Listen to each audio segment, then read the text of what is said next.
Today we're going to be talking about getting to know yourself through person-centered planning, discovering your interests, your hopes, and your dreams through this kind of a planning process.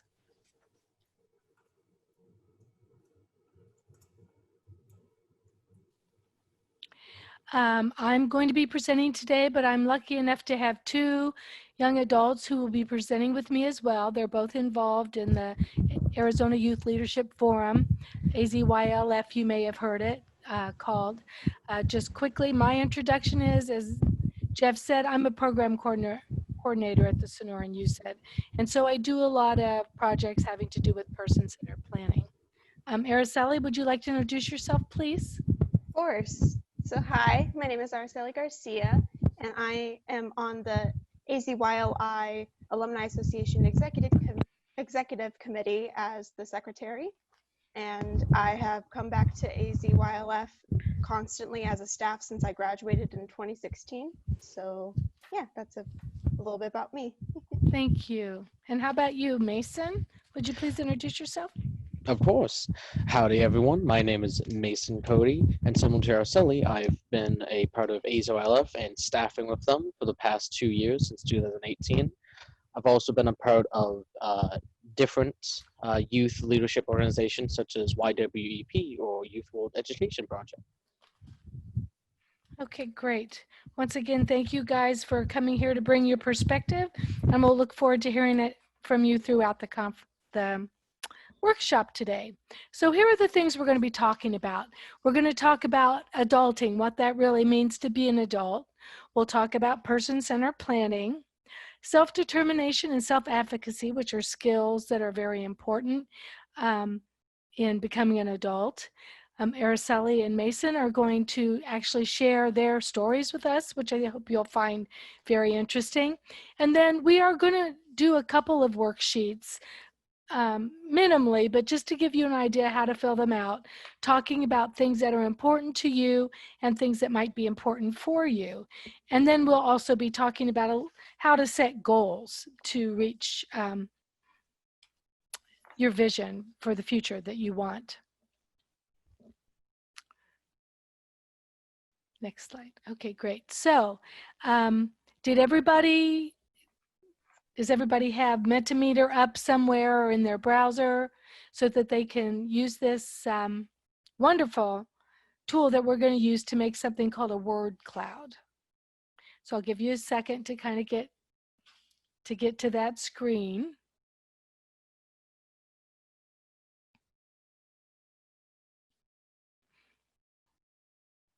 Okay, next. So adulting means being an adult. So in one word, I would like you to say what you think of when you think of being an adult. Just type it into menti.com using the code there, 463102. And we'll see the words come up on the screen to see what everybody is sharing.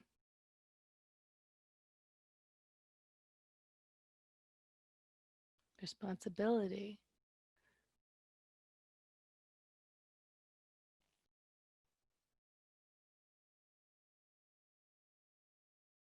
Lots of people. When the words are bigger and bolder, that means several people have answered that way.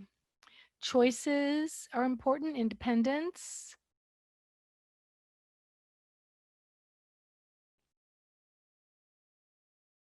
Looks like responsibility. Ooh, I like it. Happiness. Great.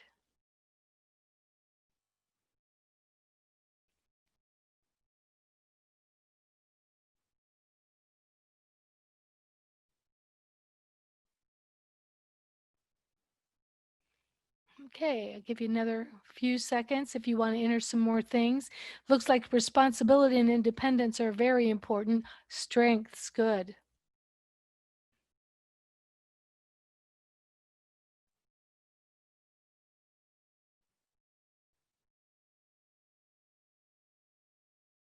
Okay. All right, great. Thank you guys for participating in that.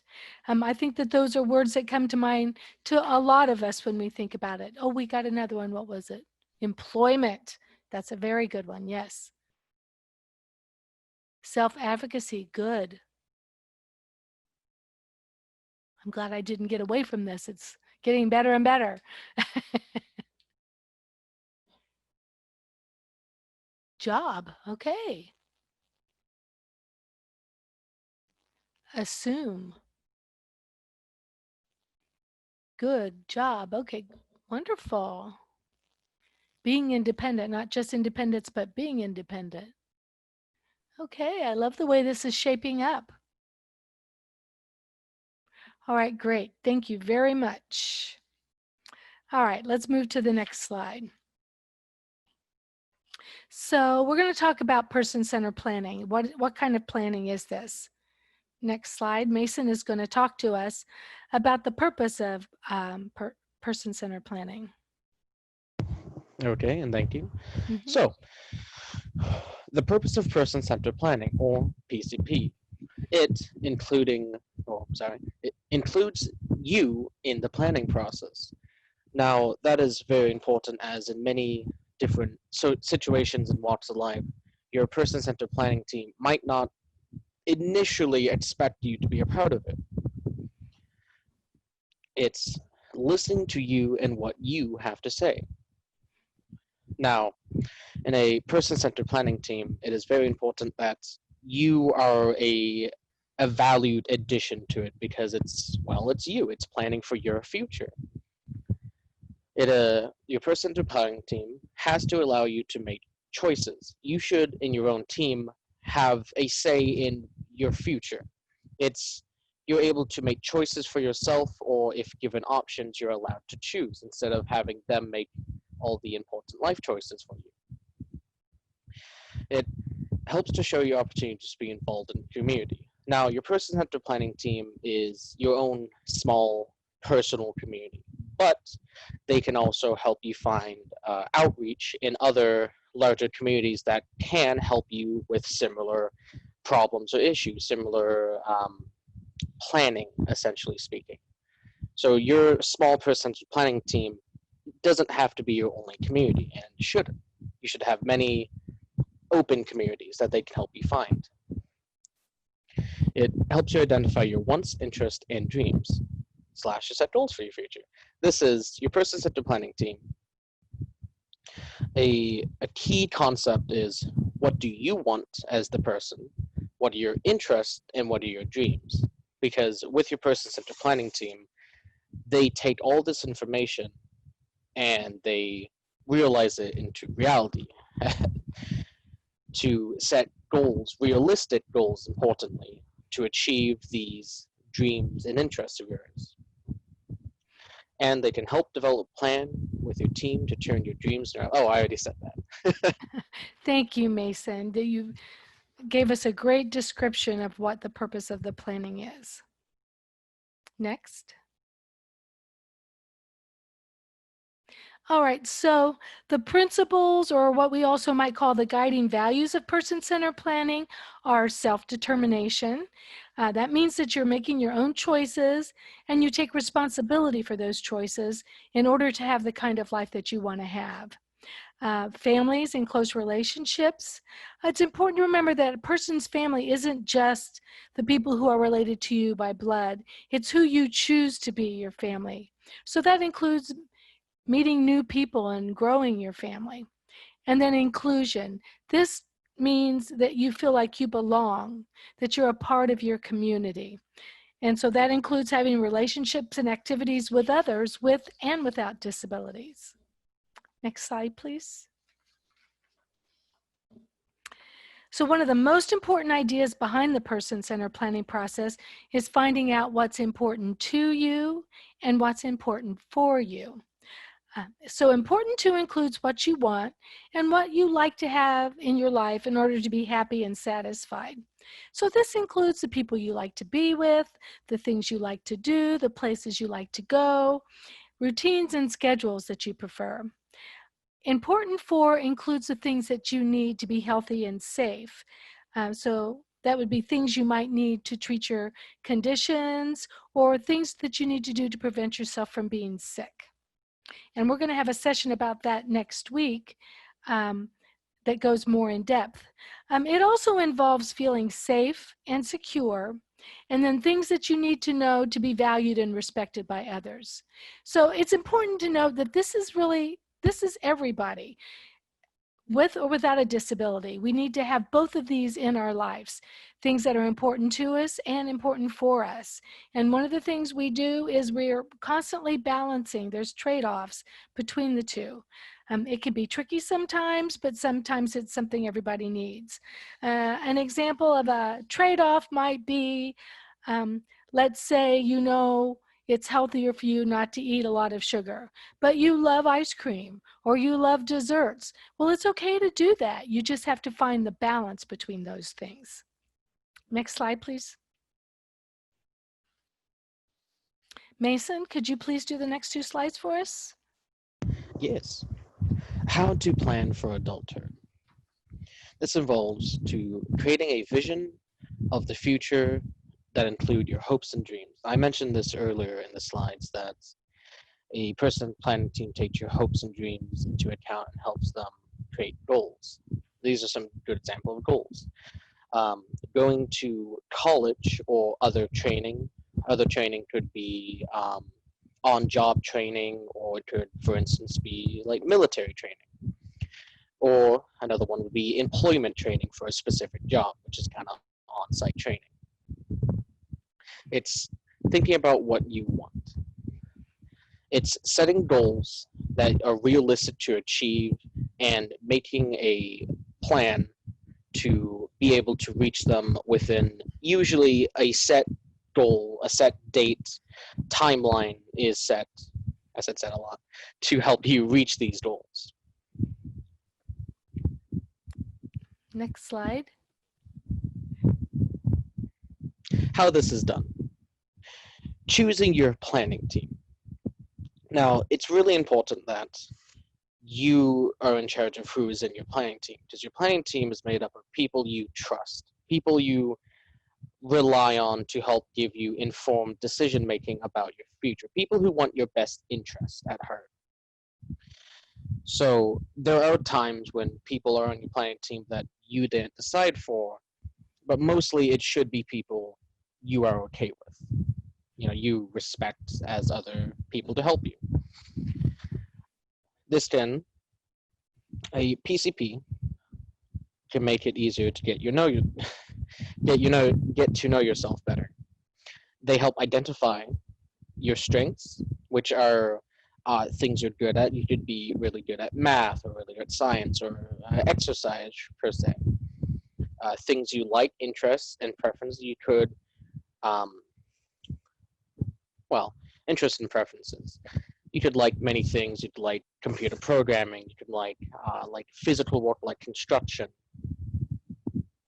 And it helps you narrow down things you know how to do, or skills. That could be a multitude of things. One of them commonly could be art, or a lot of them could be actually programming. They can help you focus on what you can do. Now, this goes back to the setting realistic goals of what you can achieve. Because if you set, goals too lofty, they'll never be achieved. You have to do a step-by-step plan. And they can also help you try new things that cater to your strengths, interests, and skills.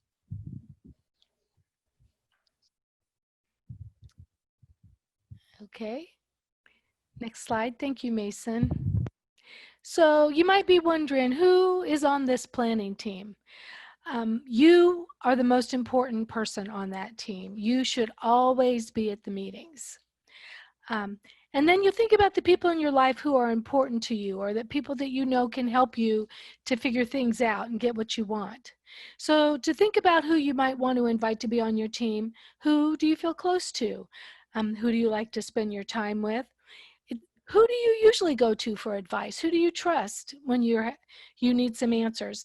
And then who really understands you? Who knows your wishes and your dreams?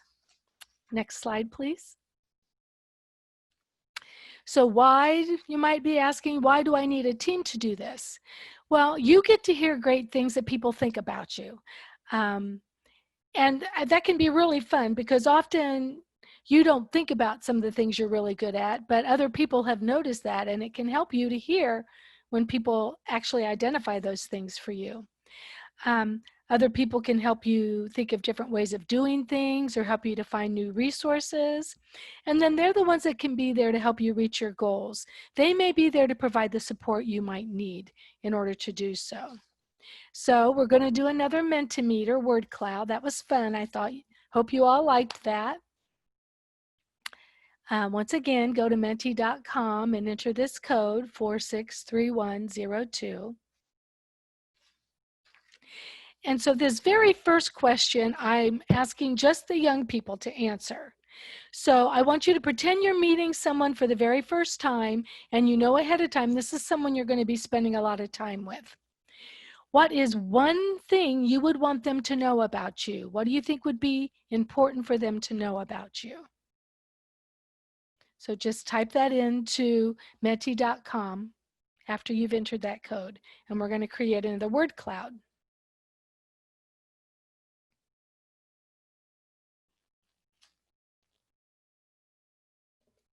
Caring.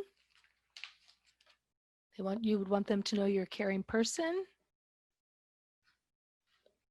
Smart. Shy. Happy. Okay, good. Funny. You want them to appreciate your sense of humor, right? Positive.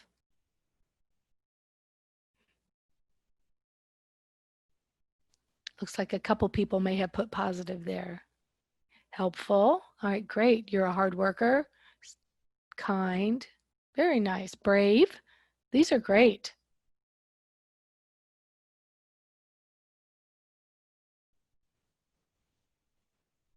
Maybe another minute.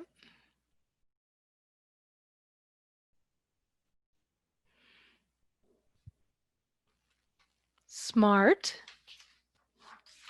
Funny. All right, you guys are great. These are great ideas. I am funny.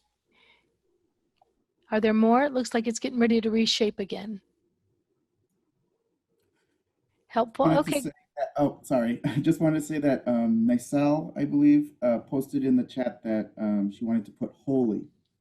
Holy. Okay, so it's important that they know that you about your faith. Okay, good. Great. Anything else in the chat, Jeff? Nope, that's all. Thank you. All right, guys, thank you so much for doing that. All right, so let's go to the next slide, and we're staying in Mentimeter. But this time, I want the adults, the parents or the support people to answer the question. So I want you to think about your young adult that you're working with, or that you love or you live with, that they're meeting someone for the first time. You know they're going to be spending a lot of time with that person. So as a parent or support person, what are the things you think? What's one thing you'd want to make sure that person knows about them? So once again, do this in Mentimeter and use that code.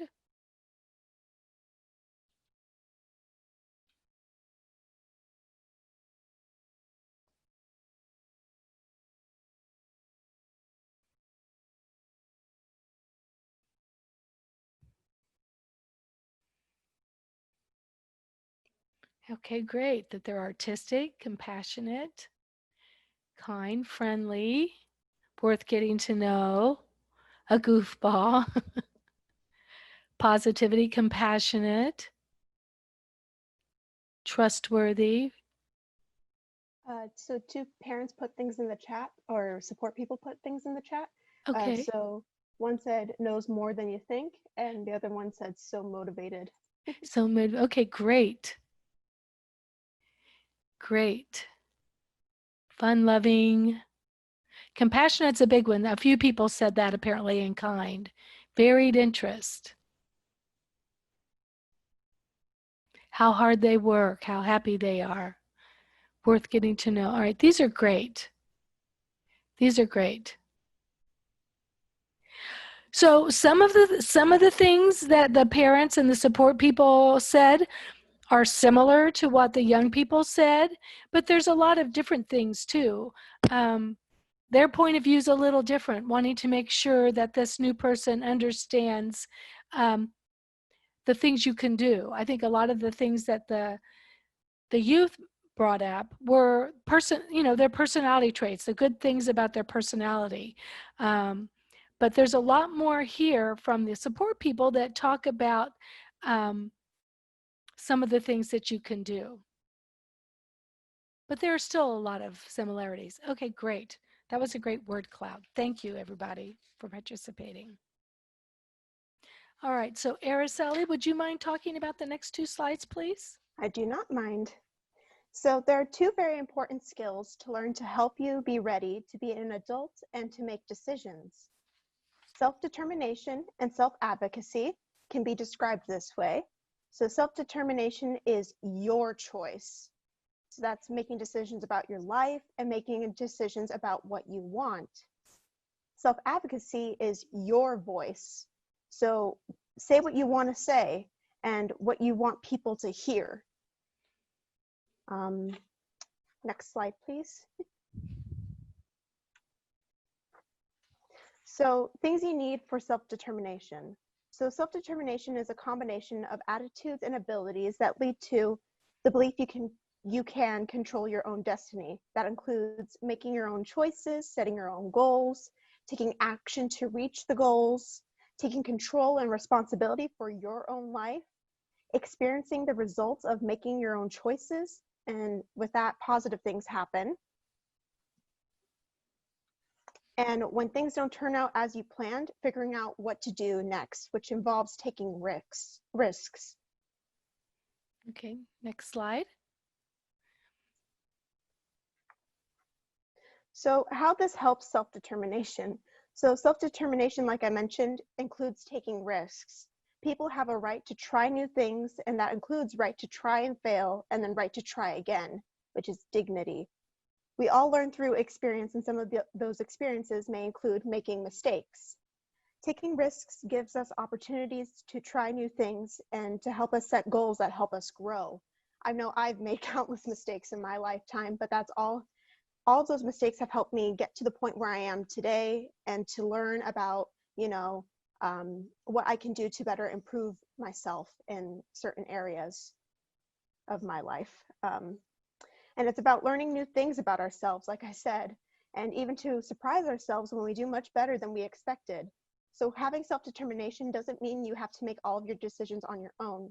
We all ask for advice when making decisions. So that's where interdependence kind of comes in, which is what that means, is asking people for advice when you need help. So being able to use both self-determination and interdependence is really important in this part too. Okay, great. Thank you, Araceli. You're welcome. Next slide. All right, so self-advocacy is the second piece that we're talking about. And so being a self-advocate includes speaking up for yourself, understanding yourself, so knowing the things you're good at and the things that you need to be successful, learning how to get what you want. Where do you go for those things that you need and you want? But it also involves learning how to solve problems, knowing your rights and responsibilities in different settings, and being able to know when and how to ask for help when you need it. All those things help you to have your voice. Okay, next slide, please. Okay, Araceli, would you share your story with us, please? Of course. So how I started getting into person-centered planning was actually through AZYLF. And from there, I decided to make some goals, and I had it all explained to me about what it goes to make these goals, specifically SMART goals, which we'll talk about later. And one of my goals that I put down was to get my state ID or a driver's license, because I knew how important it is to have some form of identification to be able to tell people who you are, like in a legal sense. And I talked about it with my mom. She wasn't really quite on board until I brought it up with one of my primary physicians and my therapist, and they both agreed that, you know, it's important for her, since she's about to turn 18, to have this identification so that way she can be able to apply for college and university, et cetera, et cetera. So after they convinced her about that, she allowed me to get my state ID, which I got, and I was really happy. But shortly after that, I graduated high school and I ended up getting my driver's license. And another goal of mine was to be able to learn how to drive. So the fact that I was able to complete both of those goals was amazing. And now one of my biggest goals that I've had ever since I was little was to to create my own art institute and teach everything in the visual and performing arts. And so what I'm doing to do that is go to school for special education and also for choir directing. So I'm double majoring. And ever since I was little, since like in 4th grade, I was a teacher's assistant for after school and before school care. And the parents noticed how well I took care of these kids and or children. And because of that, they decided to ask if I would be willing to babysit, even though I was slightly younger than what most people expected. I agreed to it as long as my parents could drive me to the places that I need to go for it, and they were okay with that. And from then on, I realized that I really like working with youth, but I also like working with people of all ages, and that's where I decided I wanted to teach people of all ages at my art institute and come from different backgrounds. So I now work as a caregiver babysitter for college nanny sitters and tutors in order to get that experience of helping youth and to get experience of teaching. And then, so that's my end goal, is to be able to graduate high school with my AA and my EE, which are the associates for arts and then also for education. Okay, great, Araceli. Thank you so much. And you know what I really like about your goal, what you ended up with your future goal, is that it started out by learning something that you were good at, that you weren't so sure you were good at, but you were able to make a career choice out of that. So thank you so much for sharing. Thanks. You're welcome. Mason, how about you? Would you please tell your story? Absolutely. One moment.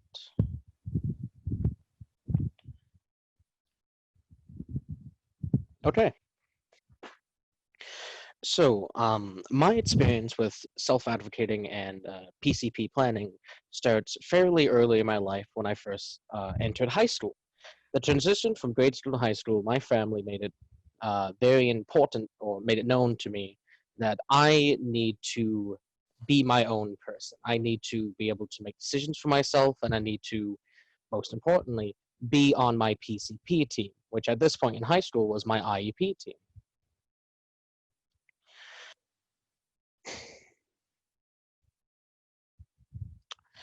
They made it very clear to me that I needed to be able to make decisions for my future, and that if I wasn't a part of my PCB team, I'd have a very hard time in high school.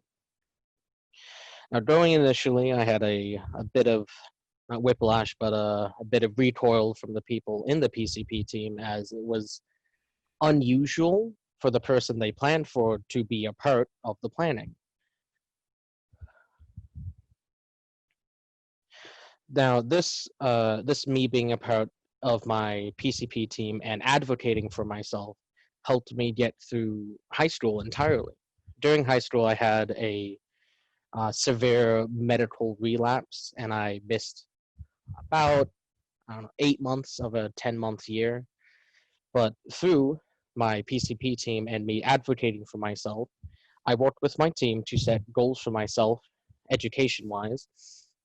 We worked with my strength and my skills in learning and being able to get through high school. And through my advocating for myself, I somehow made it through high school. And I wouldn't have been able to do it without advocating for what I want and what I'm able to do with my PCP team. So that was a big part of my life, how advocating and working with my planning team helped me get through all of high school. From there, my skills in advocating myself and leading my PCP team, that helped me to find AZYLF, which is the organization me and Arceli are proud of. AZYLF has helped me outreach further into my community and helped teach people how to advocate for themselves and how to be their own leader. And how PCP planning, advocating for myself, and being my own leader and making sure that I'm a part of my decisions for my future, all of that led me here. It led me to find programs like this that you're all attending to help teach other people around my age that you need to be in charge of your future, because no one knows what you want, who you are, and who you can be better than you. Thank you. That is all. Thank you, Mason, so much. I really love when you talk about how involved you were with your IEP meeting, and you really had a handle on what you were going to learn and how that was going to happen. And AZYLF has helped you to really share how important self-advocacy is. So thank you for sharing your story today. I really appreciate it. Next slide, Jeff. All right, so we're going to have you try to start to identify some things that are in the workbook. I think it was referred to earlier by Jeff. It's available on our website as well as the DD Planning Council website. And I think these sheets were mailed to everybody. So find the sheet, the things or activities that bring me joy and make me feel good. And I'd like you to work with the person, the adult you're with, to identify, this is something that could take more time than we have today. But I'd like you to look at these boxes. Where I live, where I work or spend a lot of time, my health. If you could just put one thing in one or two of these boxes today, you'll revisit this later. Think about, what are the things about where you live that make you happy and make you feel good or bring you joy? Or where you spend your days, where you work, what you do. I'm going to give you a few minutes to work with who you're with and to add a couple things in the boxes, at least one or two in the boxes that are on this sheet. All right, hopefully you've all had a chance to enter a couple things. Let's go to the next slide, please, Jeff. So this is page 2 of that same worksheet. And in here, just enter a couple things, what makes you feel good or what makes you happy, about your well-being, what is fun and good for you, what brings you joy in relationship to your friends and the people you're close to. Money and resources is another category you can think about. And then if you've thought of something that we haven't mentioned here, you could fill in something there. I'm going to give you guys a couple of minutes to work with who you're with. And like I said, don't worry about filling out the whole thing right now, because I'm hoping this is something that you guys can continue the discussion on when we're done today or sometime this week. But you can definitely come back to it. Okay. All right. All right, so these are the things that these two sheets talk about are the things that contribute to having a good life, a life that makes you happy, a life where you feel satisfied. So these are the kind of things when you're planning in a person-centered way that you think about and you try to identify. Can we go to the next slide, please, Jeff?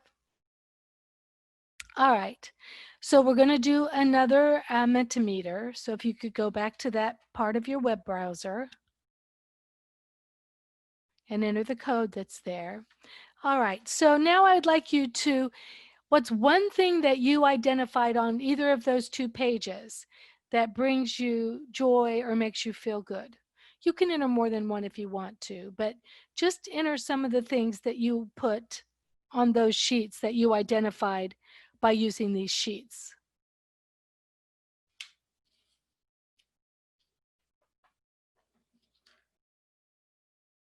Your pet, okay.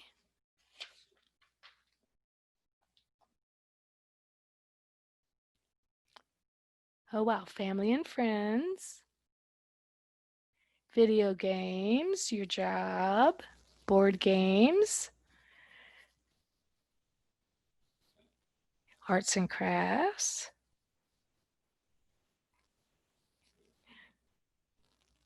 reading, your dog, video games, I guess.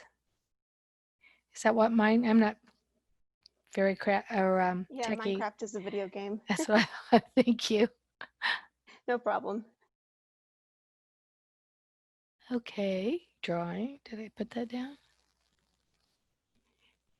I'll give you a minute or two if you want to add any more. You can do more than one if you want. But these are great.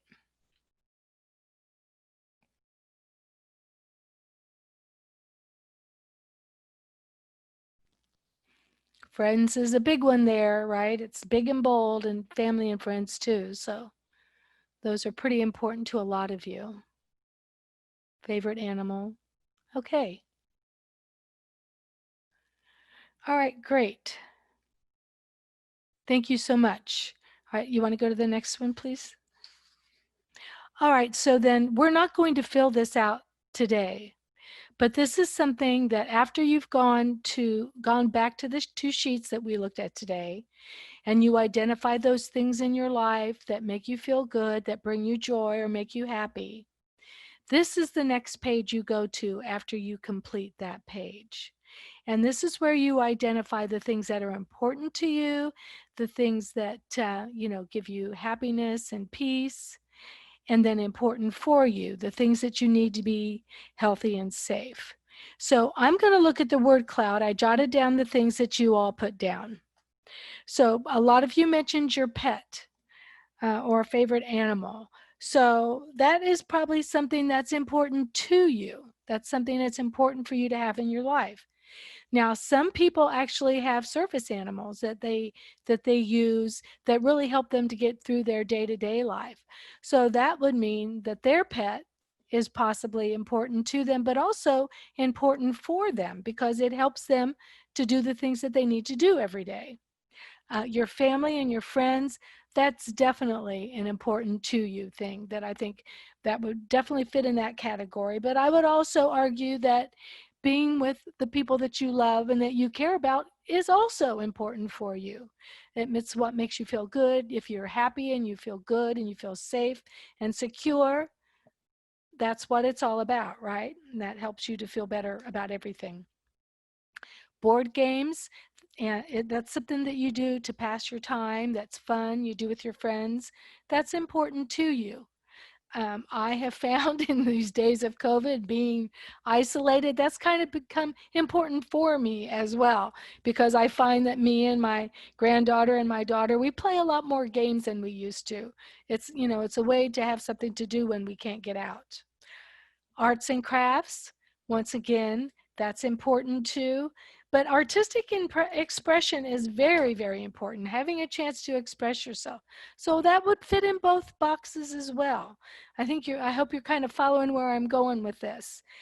Just by looking at the things you filled out on that sheet of paper, you can help try to determine which box they fit in.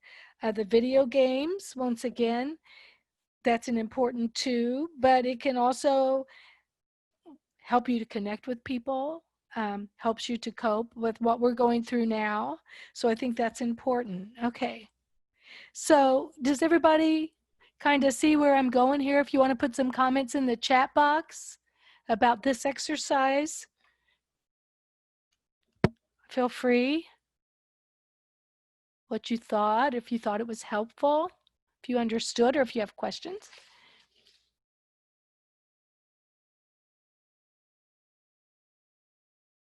It's helpful. Good. Thank you, Gina.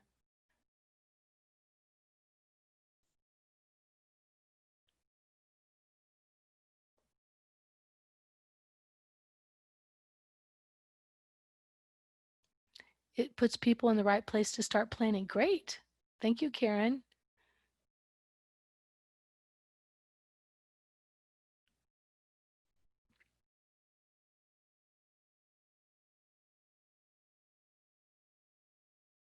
Oh, it's my kid. Jean is my mom. Sorry. When you sign in on different devices, then, you know, a name pops up for who it belongs to. Sorry about that. Thank you, Mikey.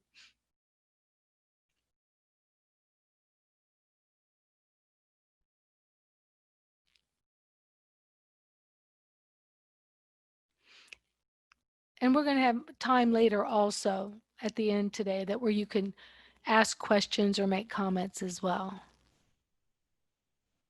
It's helpful. Thank you, Robert. This is good from Nichelle. I hope I pronounced that correct. Great.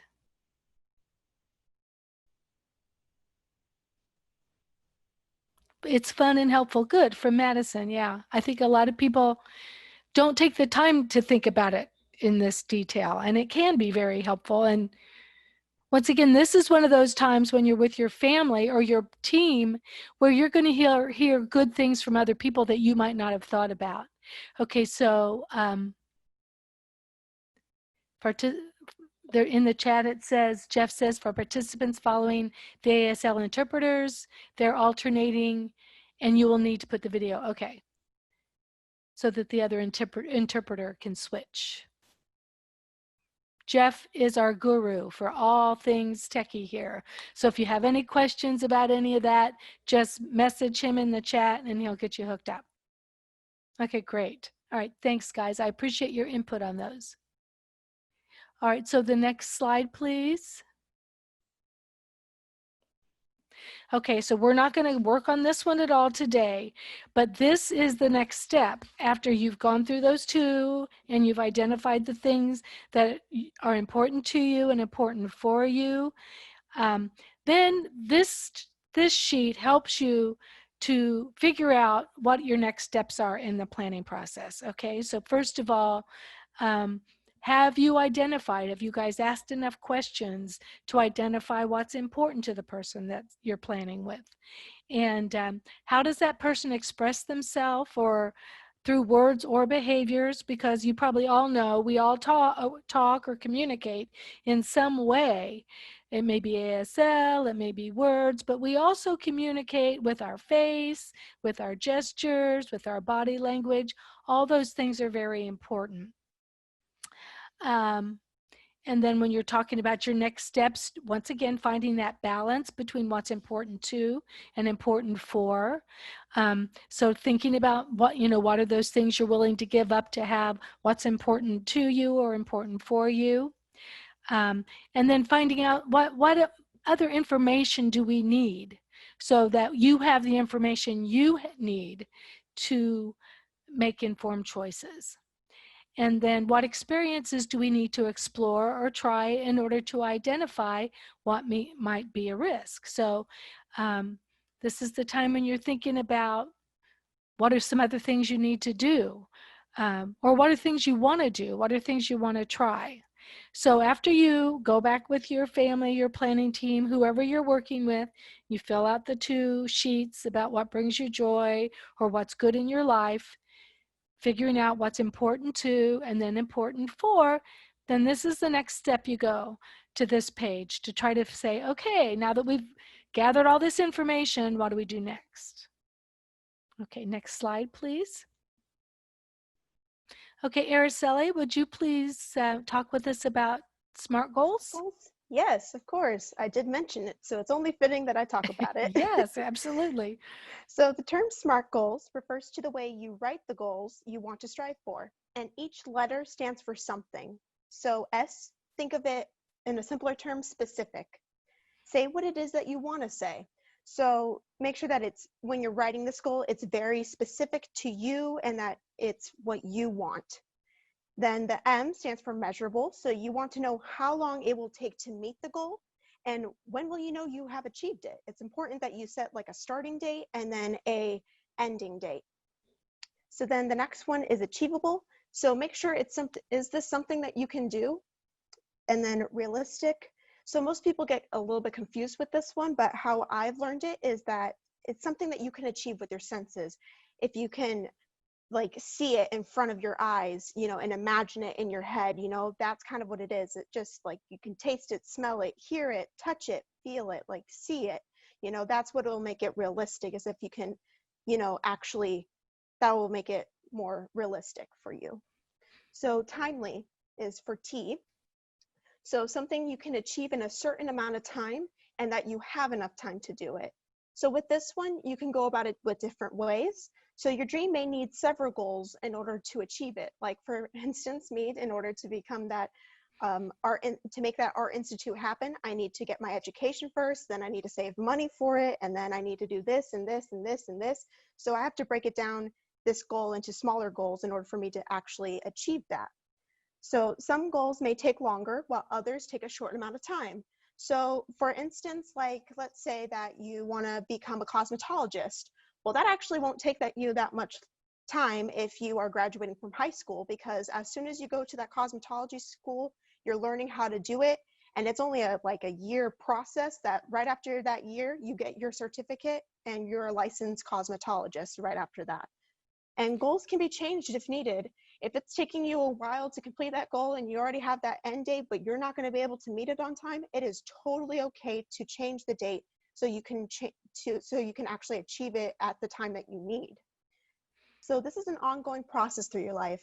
I'm still using these SMART goals and person-centered planning throughout my life. In fact, somebody that I know that's near and dear to my heart, he actually has this whole entire person-centered planning on his wall in his room, which is really cool because he can keep an eye on to make sure if he's on track with all of his goals that he's doing. So this process doesn't stop once you start it. It's something that it's going to continue throughout your lifetime. Okay, great. Before we go to the next slide, I just, cosmetologist, just to make sure in case everybody doesn't know that term, I do, because my mother was one, is a hairdresser or someone who works in the beauty field. So, okay, thank you. You want to do the next slide, please? Of course. Thank you. So these are some goals for transition-aged youth. And so these are some areas of your life you might think about when deciding on goals. So personal development goals are so it's basically you learn about and connect to things that you are interested in. And these are things that improve your strengths and skills. So that's what that goal would be. Something that improves your strengths and skills and something that you are interested in. Health and wellness goals. It's improving to your understanding of your health and conditions and encourages choices that promote overall well-being. So like your physical, emotional, and spiritual well-being are all part of that health and wellness goal. Self-determination and interdependence goal, I mentioned this earlier. It increases responsibility and encourages making choices and taking risks. And another thing that you might do is minimize real or perceived barriers, which lead to a greater self-reliance, which means taking down those barriers that stop you from being able to do something. That might be a goal that you want to set in place, is being able to remove those barriers that you have. Education, training / career goals. So this is all focused on continuing learning so that you continue to learn new things and to grow.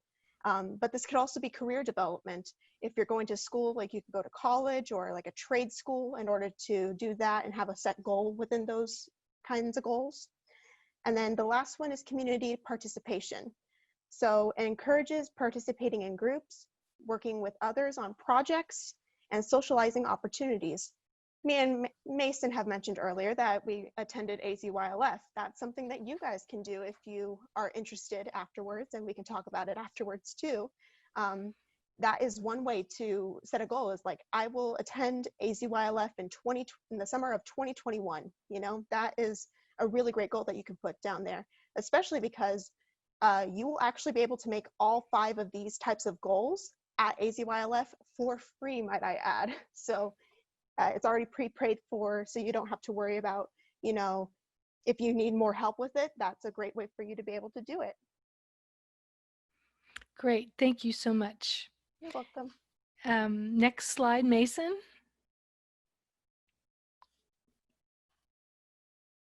Yes. The end result. A complete picture of which identifies your, stretching. A complete picture of you, which identifies your strengths and preferences, goals and wishes, services, and supports you need to achieve your good life. Now, I had mentioned this earlier that a PCP team, they um, focuses what you're good at, what you want, and your skills. This is more of the same of what I mentioned before. Once you have the complete picture of your strengths,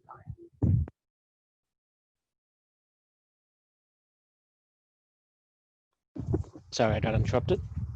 Okay, I'm so sorry, someone walked in. that's a Zoom thing that happens. Yes, working at home is a struggle. Yes. But once you have the complete picture of your strengths and preferences, your goals and wishes, then you can also look at services and supports that you need to achieve your air quote good life.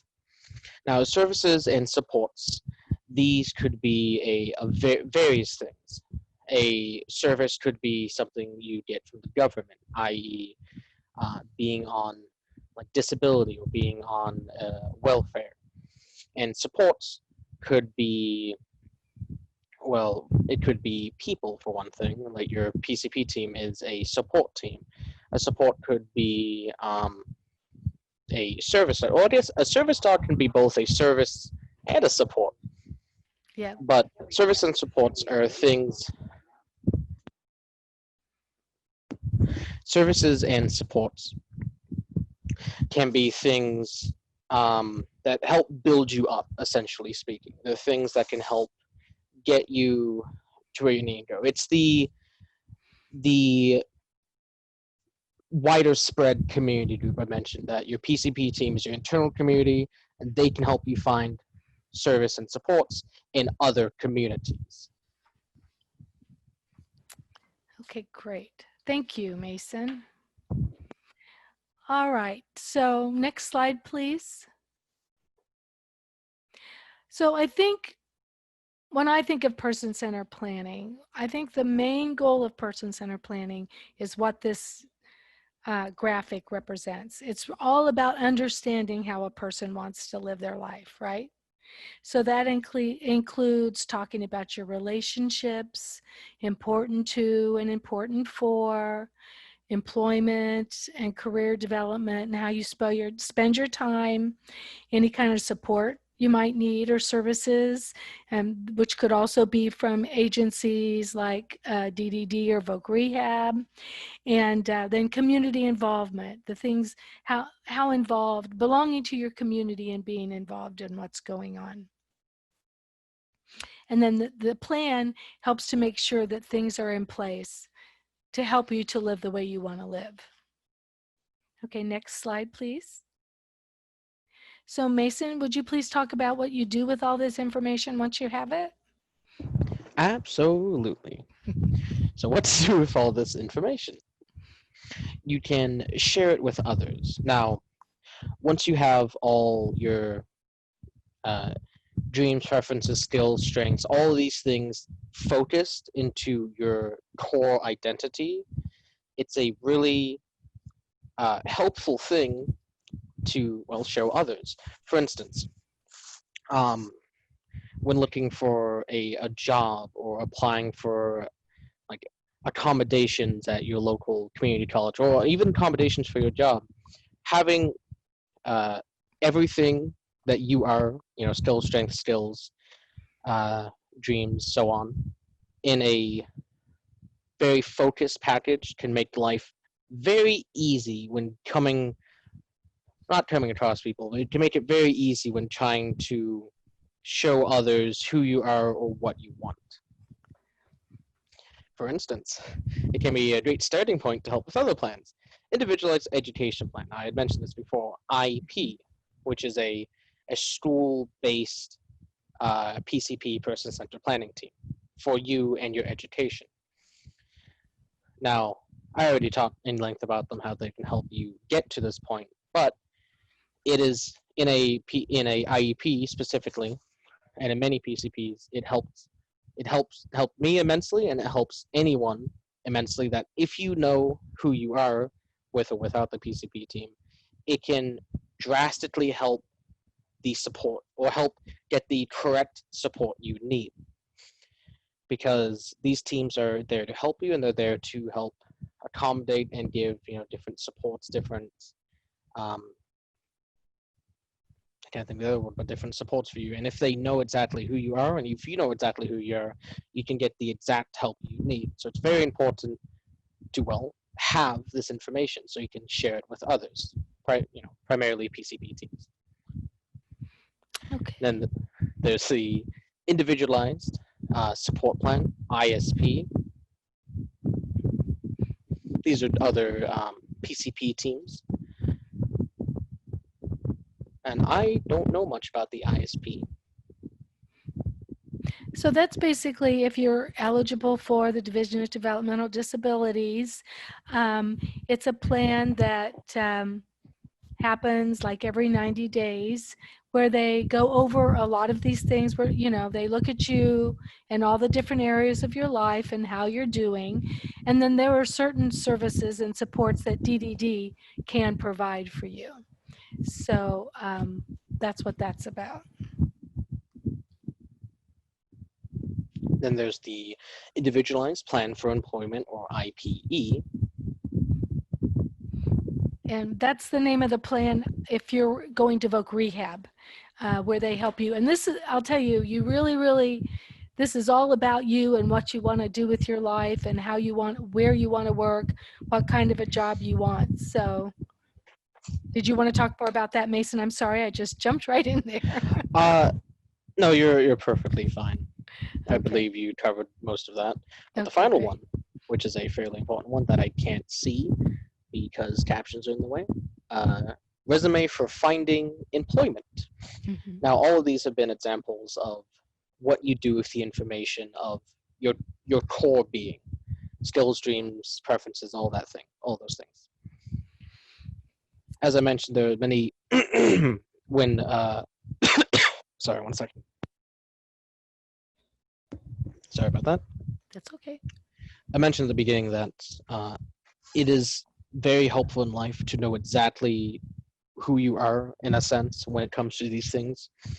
And one of the things it can help you with is, per se, getting a job or finding employment. Because if you show an employer, all your skills, all your strengths, and it's all in a very condensed, specific package, it can better help them decide if they want to hire you or not. It's usually like dreams, preferences, skills, strength, all of these are scattered to the wind if you don't take the time to be with a PCP team and specify them in what people are looking for. Is there specific skills, strengths, and other things that people look for in candidates for employment or candidates for, let's say, like a scholarship or getting into a specific college? If you have all these things in a I guess specialized type package, it can make life a whole lot easier. Okay, great. It helps you to have all that information available to move on to being an adult. Thank you, Mason. Thank you so much. Thank you. Next slide. I would like to, first of all, before we go any further, I want to thank Araceli and Mason so much for what they shared with us today. And now we'd like to give an opportunity for you guys to either ask questions or make comments. You can ask Araceli or Mason questions specifically, but what you do is, where's the raise the hand? So the raise hand button is in the participants panel. And you Okay, can also type into the chat box if you have a question too. thank you.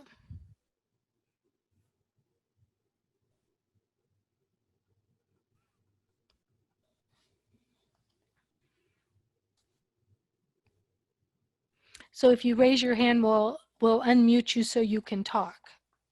So it gives you an opportunity for us to hear about you, hear your voice.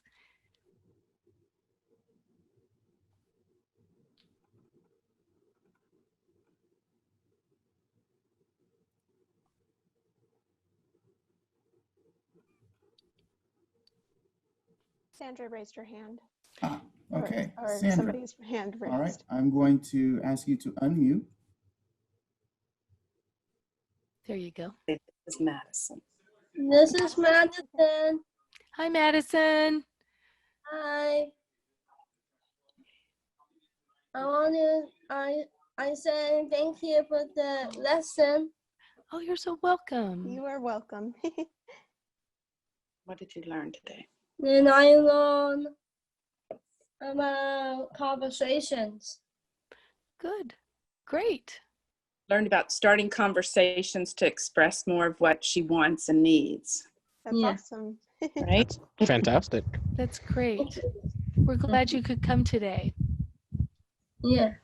So see you next week. See you next week. Yeah, great. For those of you who don't know, if you sign up for all of our sessions, we'll actually mail you one of the workbooks. So Got it. something to think about. Who else would like to share or ask a question? I think Robert said hey in the chat. Robert, did you have a question for us? If that is your name. I'm sorry if that's No. not your name. Oh, please. That's Yeah. just what I see. Yeah.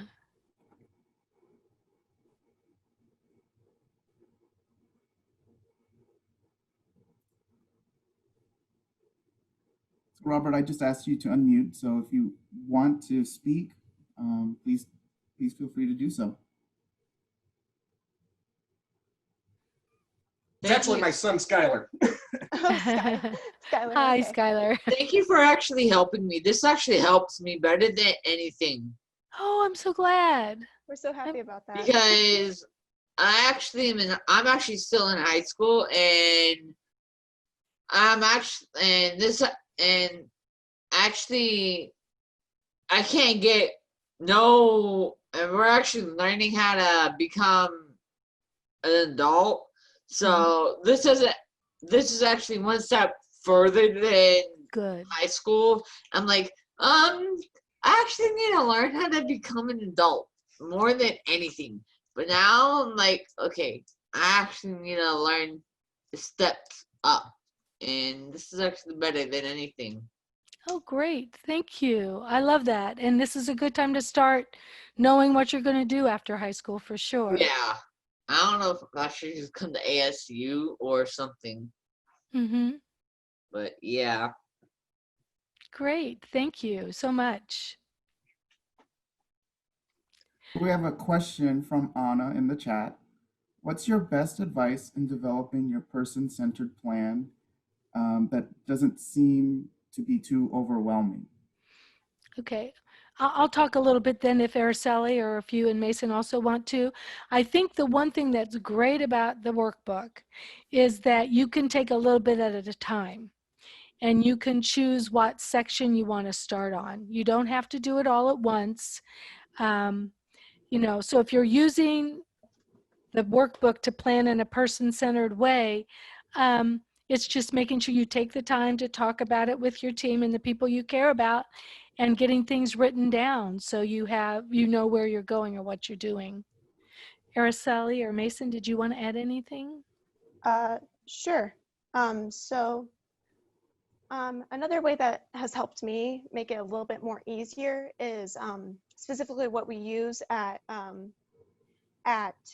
AVYLF or AZYLF as we call it. And what they do is we have like these giant sheets where we have the specific goals written out, and we have it breaking down into different sections. So some of them are like your resources, your support team, the start date, target date, and we also have some things for like exactly your objectives and like how you're going to go about it. So it's helping to break it down into simpler parts so that way you can actually achieve it, which I think is really helpful. So that's what I've found to be very useful, is just how AZYLF does their person-centered planning. But now we're kind of transitioning it to online dot forms, so that makes it a lot easier, and there's not a lot of giant papers that we have to take pictures of now, which I think is really cool. But that really helps me, is just trying to break it down into different sections to make it achievable, I guess. Thank you. Mason, did you want to say anything? Yeah, sure. Mainly both of them did a great job covering how to kind of, I guess, find yourself in a person-centered planning team or how to get started. Mhm. But personally, the way I saw your question was kind of like, how do you get a person-centered planning team? And even if that wasn't yours, I do want to talk about that a bit. Mainly, the PCPs we talked about were like kind of in a way given to you. They were assigned to you either from your school or from the state, or you went out and applied for one. But a PCP, a core concept is people you trust to help make decisions for you. You could make your own PCP. It could be anything. It doesn't have to be this official IEP or I can't forget the other acronyms, but it doesn't have to be something official. You could, at your own home with your parents, with trusted friends, with trusted adults or people you could rely on to make decisions for you. You could independently on your own make your own PCP person-centered planning team. I just wanted to cover that because everything else we covered was officially like ordained to you planning teams. Mhm. Okay, great. I appreciate that input. Thank you, Mason.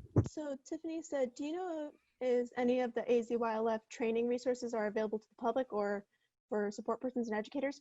So we're currently working on trying to, AZYLF, the Alumni Association, we're trying to work on finding it a little bit easier to send you guys resources for this stuff so it's available to the public. But we haven't gotten to that point yet. It's a lot of work, but one of the ways that you could get that resource is just by referring youth, young adults to come to AZYLF, and we'll handle the rest essentially. That's one way that you can do it. And we could talk a little bit more about AZYLF if you need to, but yeah, no, we're trying to find different curriculum for teachers to use to not only help with person-centered planning, but to also talk about disability history and stuff like that. So that's other curriculums that we're working on right now currently. Great. Thanks. And just a bit of housekeeping. So just wanted to let everybody know that the workshop materials that we shared and talked about today will be available on the Eventbrite site until Monday. When Monday comes around, the materials for the next session for next Saturday will replace those materials. And then at the end of the entire series, all the materials will be made available publicly. Great. Any other comments or questions or?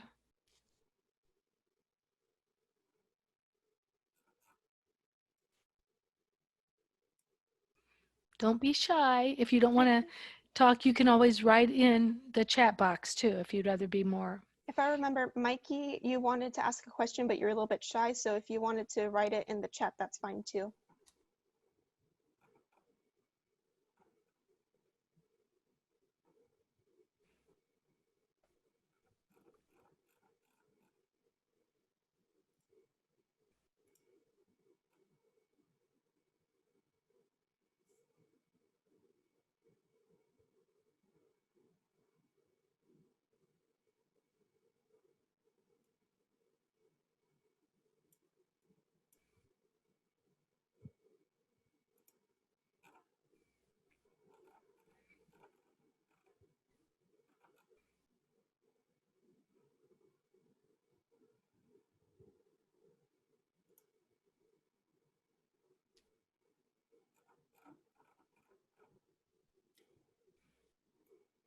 So I don't think there are any other questions. Melissa, should we? Well, I think Mikey just put something in. Yeah. Oh, It was helpful and I get to meet all of you guys. Great. And I enjoyed how to become an adult. Thank you for the comment. I appreciate that, Mikey. I'm so glad you were here. I really am. I think Madison's also trying to type something in the chat too. So Okay. I see a hand moving. Okay.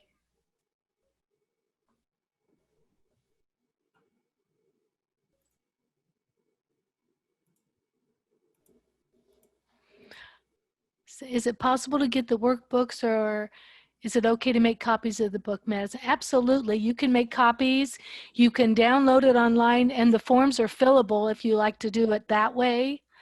Like I said, if you come to all of our sessions, all 5 sessions, you'll get one in the mail, so you'll actually have a physical one, but you can print it out also from our website. It's on our website and the DDPC website.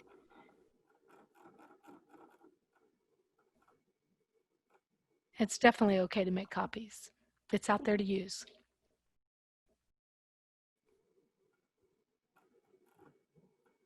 Let's give it a couple more minutes. People may, there we go. I love the comment Skylar said, I work at high school knowing why they like it. It's great. Thank you. Great.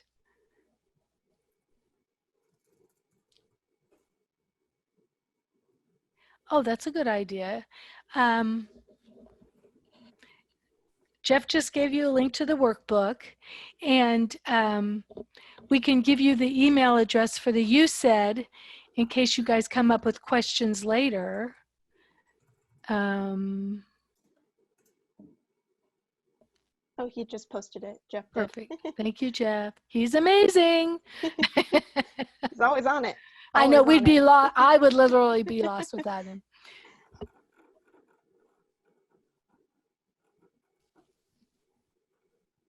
So that's for the book.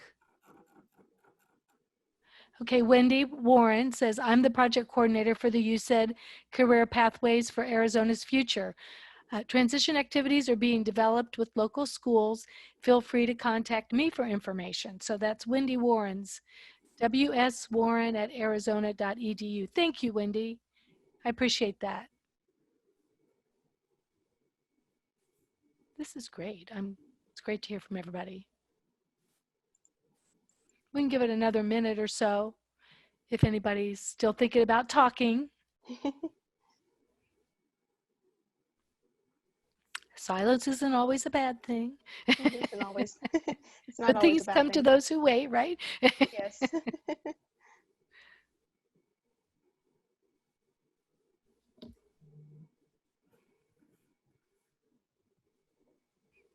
Is it okay if I can show you guys one of my drawings? Yes, that'd be great. We'd love to see that.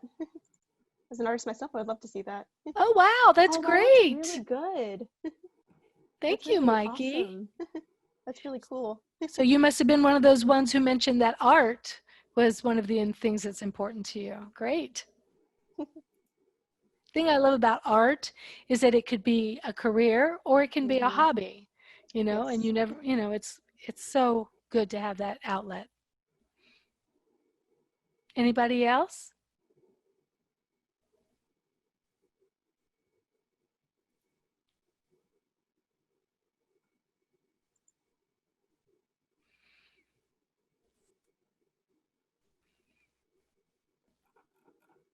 Okay. Okay, then. We have a couple minutes. I don't know if Araceli and Mason, if there's anything else anything else about AZYLF you wanted to add since you're representing them today? Sure. So pretty much Arizona Youth Leadership Forum is founded by Diverse Ability Incorporated, which is founded by Melissa Ann Santora, or Melly, as we call her.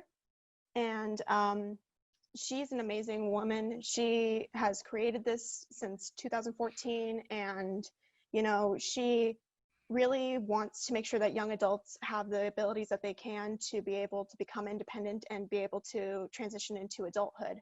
So what you get to learn about at AZYLF is all about diverse disability history. You also get to learn about different types of things that incorporate to become independent. You learn a lot about different resources that you can use as somebody who has a disability, and different stuff that you have available to you as somebody who has a disability. You learn about how to vote when that time comes. You learn a little bit about the different types of guardianship or other variations of that, which is interesting too. And then you get to also create your person-centered plans, which is really amazing too, that I really enjoy.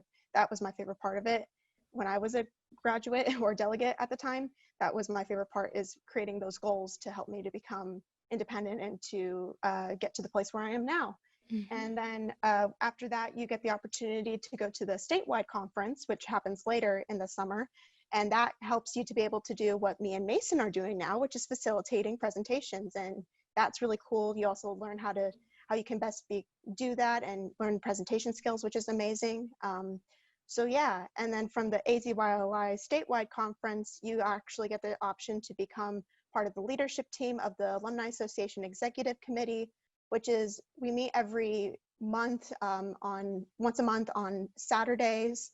And there we talk about how we can best go about getting people to join AZYLF, and we also get to choose like how we're going to go about AZYLF differently in the next upcoming year. And my term is coming to an end, so I'm no longer going to be on that Alumni Association Executive Committee after this term ends, but I will still be involved as a staff member, and I'm sure Melly will have me doing something, something or Yes. another to stay involved in all of that. Mason, do you want to add anything? Well, logistically speaking, you basically covered all of it. But personally, my favorite part about ACYLF and the entire community is they've let me reach out to further wider spread communities and to help and support other people. I've always kind of been a bit of a teacher, and I've always loved like helping people. So mainly this group, this community, they've helped me find like people in need and find opportunities for me to help teach and enlighten other people based off of my personal experience and skills. So I'm just really thankful that such a community exists that allows me to kind of become a social leader and help other people. Thank you. All right, Jeff, did you want to close this out? We can't hear you. You're muted. Oh gosh. Just wanted to say thank you to everybody for attending. Yes. I posted in the chat box a link to a survey. Please provide us feedback. Your feedback matters. It helps us create even better sessions. So thank you all. And then acknowledgements. Thank you to everybody today who participated, our guest speakers. So yeah. Great. Mostly your contact information. Okay. All right. Thanks again, everyone. We'll see you next week. Have a good rest of your weekend.